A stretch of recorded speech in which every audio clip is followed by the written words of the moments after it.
Hello guys, in this video we are going to talk about how to connect your Xempire to Bybit.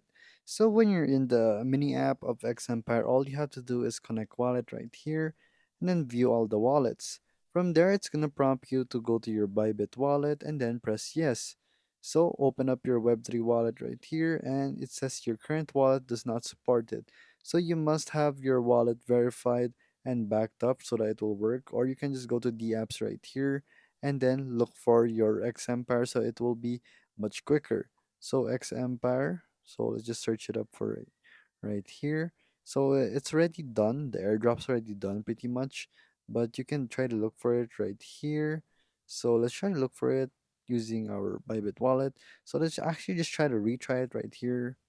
So it does not support this function. So it looks like it's pretty much done, or sometimes your exchange will not allow you to connect to the apps that are not within the reach anymore. So other countries don't have a Bybit as the listed wallet anymore, so you can try to connect it to your Ton wallet at first.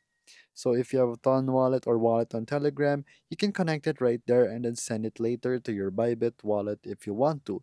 But basically there, that's how you do it. You can just select your Bybit wallet and then connect it from there. And it's just that simple.